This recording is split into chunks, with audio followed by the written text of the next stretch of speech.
Most worthy Mormon adults wear special underwear called garments. I wore this as underwear for about 4 years before I left the Mormon church. This is sacred and secret underwear that's meant to be used as a shield against Satan's temptations. Even as a faithful member, I hated wearing garments because it's a lot of fabric, they're pretty uncomfortable. Meu nome é Vitor Neres e você falhou com essa sociedade. Alyssa Greenfield, ela que vem até nós mais uma vez causando uma surpresa negativa. Ela primeiro disse que o livro de Mormon é um conto de fadas e que a arqueologia prova isso daí. Não prova, e eu demonstrei isso num vídeo que eu fiz aqui no canal. Se você não assistiu, assista ele, que vai ser muito importante para você entender esse assunto de como estudos não provam as coisas no sentido de dar uma verdade definitiva para as pessoas. E lidei com o tema também. Aí, agora, ela resolve remover a sua máscara de intelectual, ou seja, sendo aí uma pseudo-intelectual, e partiu para o escarnecimento mesmo, partiu para o escárnio, para o deboche, e resolveu vestir os garments. E para você que não sabe, é a vestimenta sagrada de membros de Igreja de Jesus Cristo dos Santos dos Últimos Dias. E aí resolveu, vou vestir essas roupas íntimas, além de sagradas. E colocou na internet para todo mundo ver e fez o seu deboche com essas vestimentas. Então, é isso que ela faz e eu faço questão aqui no canal de registrar esse tipo de flagelo. Tal qual a gente leu no livro de Mormon, nessa semana que passou, de Alma 23 a 29, aonde os antinefileitas, que também passaram pelos seus flagelos, quando não queriam mais ser lamanitas, tiveram ali que sofrer as repressões, tanto dos lamanitas em geral, quanto dos amalequitas, né, que eram mais severos ainda. Então, o povo do Senhor, ele sempre é perseguido, seja na época que for. Ou como aconteceu, por exemplo, para dar uma referência bíblica, com o povo de Moisés no Egito, certo? Que sofria as cargas pesadas de Faraó, e tudo isso foi registrado para que a gente soubesse, tá bom? Então, fazer registros é muito importante, porque as coisas não passam impune, elas ficam para gerações futuras e as de agora também ficarem sabendo do que está acontecendo, e a gente vai falar sobre tudo isso. Você já assistiu ao meu vídeo com o Lucas Guerreiro, onde eu conversei com ele aqui no canal? Se não, assista também. Tá muito legal, muita gente está gostando dessa conversa.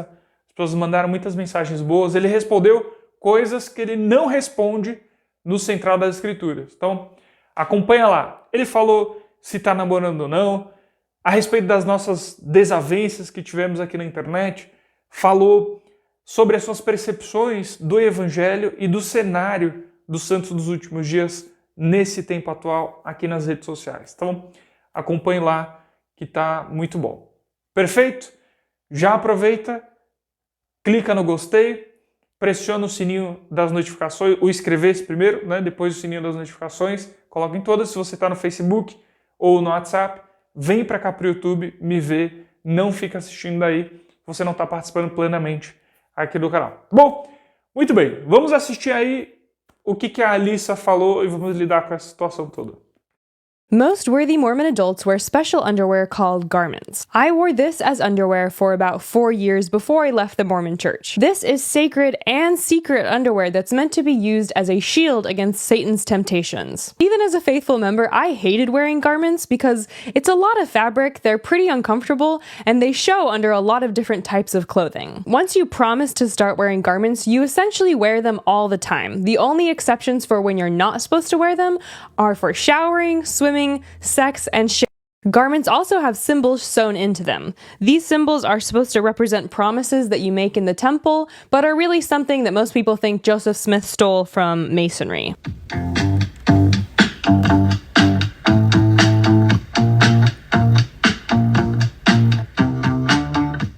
This magic underwear is also supposed to protect you from physical harm, and it's meant to remind you of the promises you made in the Mormon temple, like, for example, that everything you possess actually belongs to the Mormon church.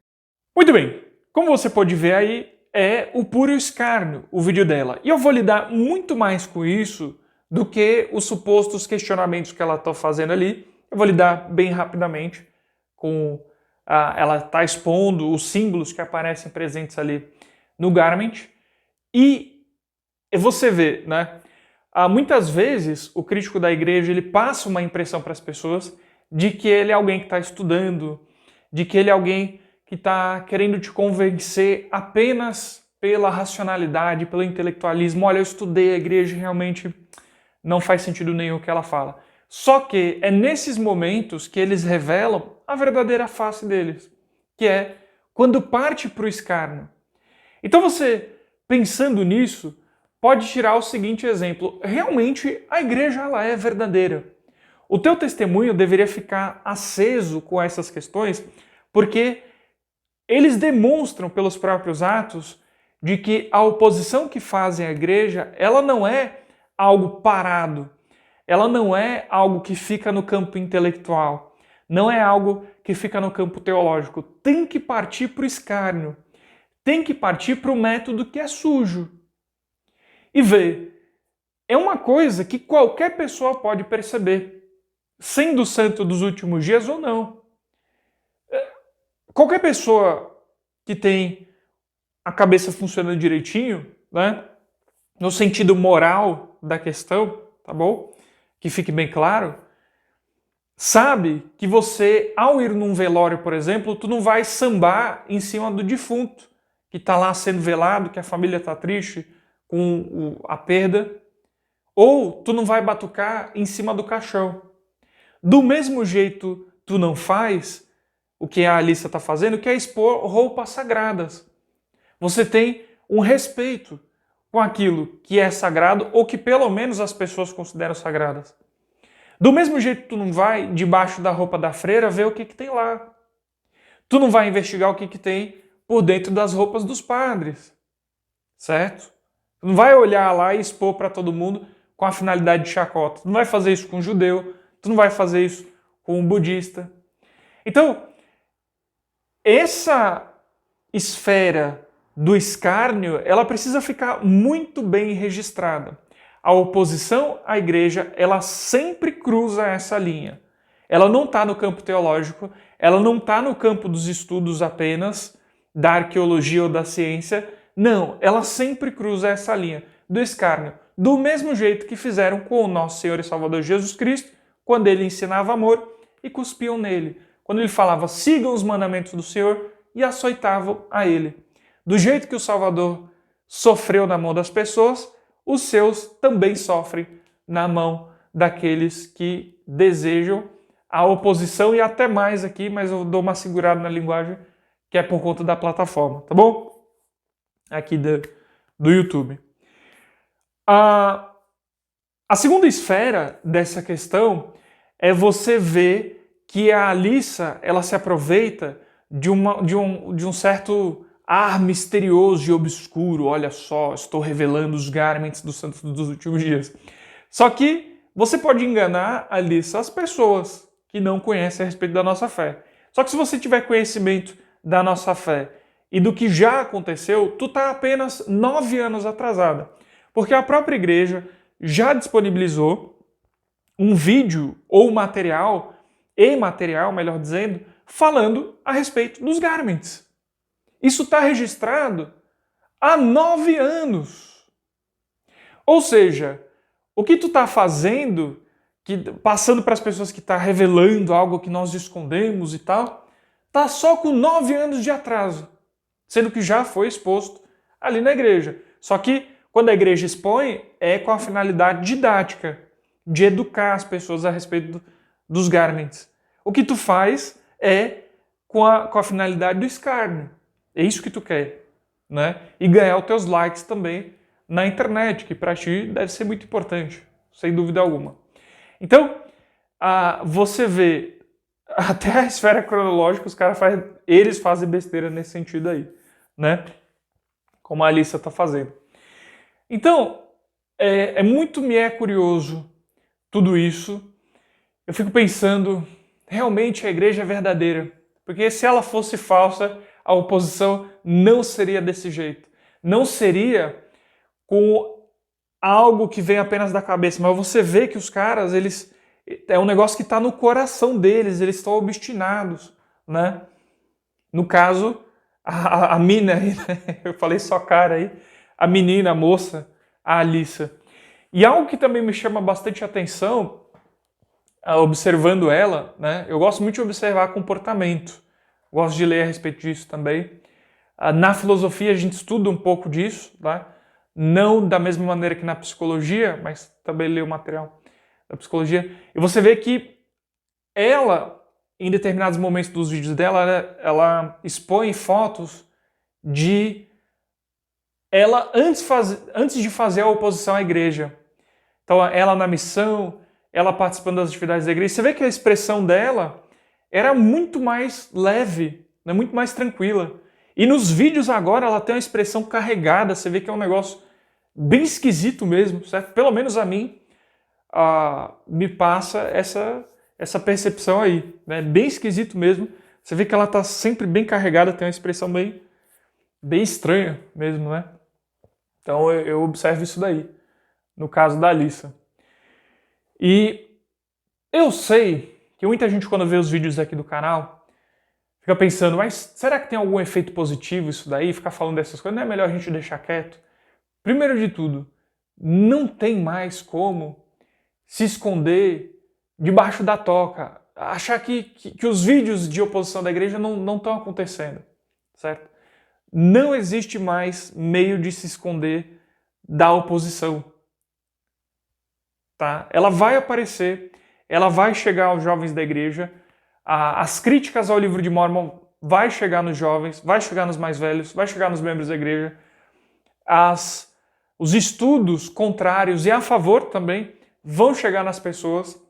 E se não tiver, como eu sempre repito aqui nos vídeos, alguém que fale a respeito da igreja, que defenda a nossa fé, que apresente as coisas como elas realmente são, a narrativa que vai prevalecer é de quem está falando mal. Se não tem quem fale bem, aonde eles vão procurar? Se não tem quem fale bem e leve depois para o material da igreja, mas que pelo menos assim no primeiro momento fale, olha, isso daí está errado, por conta disso, daquilo. Falar que o estudo prova arqueologicamente, como se fosse dar uma nova verdade para as pessoas, é contrariar a própria definição de ciência. O estudo, ele não prova, se você lê o estudo de DNA dos nativos americanos, ele mesmo fala que não tem a capacidade de mapear todas as pessoas que viveram nas Américas. Então, não tem como. Como é que você fala uma coisa que nem o próprio estudo afirma? Só que o opositor, na lábia, tenta enganar e muita gente cai. Por quê? Porque não tinha quem falava. Quando começou a aparecer membros da igreja, quando eu comecei a fazer isso aqui que eu estou fazendo na internet, muita gente veio me perguntar a respeito das coisas que eu estava falando em vídeo. Outras pessoas vieram agradecer. Caramba, aquilo que tu me falou, ó, realmente abriu minha mente e agora eu sei como é que é as coisas. Eu já estava para desligar o vídeo quando eu me lembrei que, apesar de o foco ser o escárnio que a Alissa faz com as nossas vestes sagradas, também seria importante destacar que de fato existem semelhanças e diferenças entre a maçonaria e a investidura de a Igreja de Jesus Cristo dos Santos dos Últimos Dias. É fato, as semelhanças estéticas, de ritos, visuais, símbolos, elas são notáveis. Você pega o compasso e o esquadro da maçonaria, como a própria Alissa demonstrou ali, são extremamente semelhantes ao que a gente encontra na investidura. Agora, no que é concernente a propósito, o que a gente faz na igreja é absolutamente diferente do que a maçonaria faz. Enquanto a maçonaria vai ressaltar ideais de fraternidade, de serviço ao próximo e coisas do campo de interesse deles, o que nós, Santos dos Últimos Dias, temos como propósito na investidura e em tudo que acontece no templo é a exaltação. Ou seja, são questões de perspectiva eterna. Embora a maçonaria também vai ter partes que vai lidar com o divino, eu vou fazer essa separação para que, ao menos nesse momento, fique mais claro de entender. Mas nós não temos ligação com a maçonaria, certo? De fato, Joseph Smith foi maçom, líderes da igreja foram maçons, inúmeros deles, principalmente os primeiros líderes da igreja, e existe hoje em dia membros da igreja maçons, só que não existe ligação institucional com a maçonaria, certo? E acredita-se, por meio de diversos estudos, que a maçonaria teria guardado resquícios de verdades que são importantes para Deus Jesus Cristo e a nossa fé aqui na Terra, que verdades que foram perdidas ao longo do tempo estariam ali preservadas e que a gente, portanto, faz uso delas e que vão ser reveladas também depois. O que acredita-se por meio desses estudos é que a ligação de Joseph Smith com a maçonaria, que a participação de Joseph Smith na maçonaria teria sido um evento catalisador. Só que é muito difícil abordar essa questão de um jeito mais definitivo, como eu gostaria, porque tem muita coisa que ainda não veio à luz, certo? Muita coisa a gente não sabe ainda sobre essa questão. Mas o que a gente sabe é que sim, tinham líderes da igreja que indicaram isso por carta, que a relação de Joseph com a maçonaria teria sido um evento catalisador para que ele recebesse a revelação da investidura. Tá bom? Então, acho que é importante fazer esse esclarecimento a respeito desse assunto. É fato todas essas coisas, a própria igreja não nega, tem inúmeros documentos que vão corroborar com isso daí. Continue aí com o que eu vou falar no vídeo. É muito importante registrar as coisas, lidar intelectualmente. A igreja, ela precisa de membros fiéis, membros que cumpram os convênios, é verdade.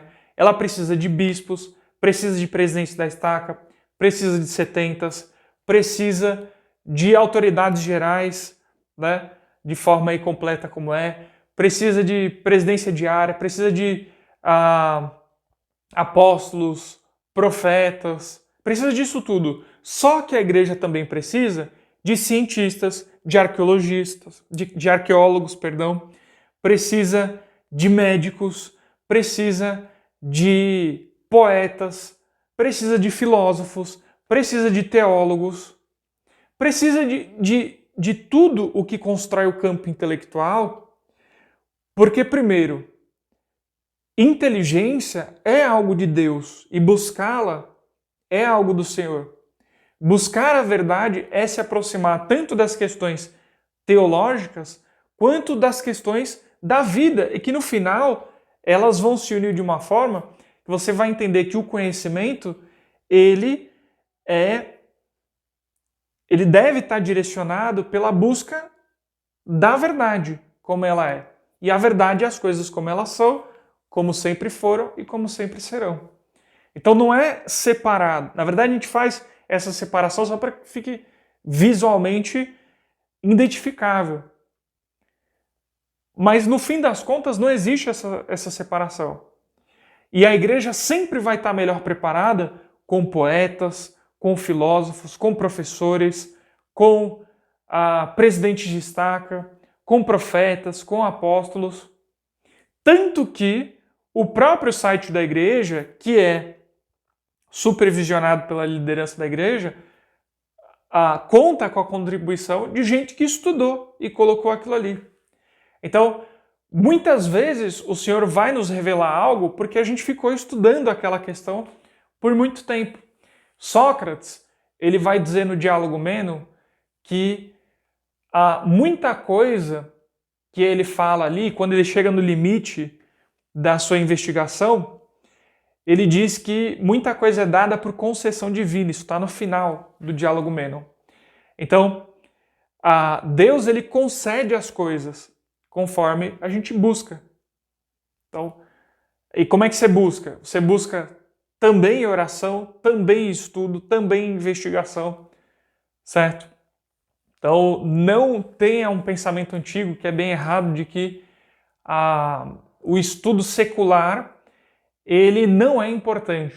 Tá? Ele é importante e ele vai bater nas questões de Deus também. Certo? Deus quer que você estude, que você aprenda, que você se capacite, né?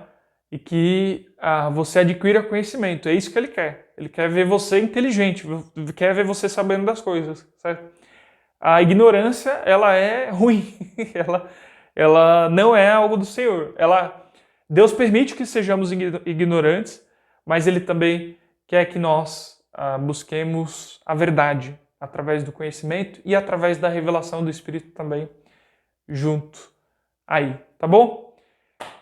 Então, é isso que eu tenho para falar. Muito obrigado pela tua companhia. Não esquece de apertar o gostei, inscrever-se, sininho das notificações, colocando em todas. Se você está no Facebook ou no WhatsApp, vem para cá para o YouTube para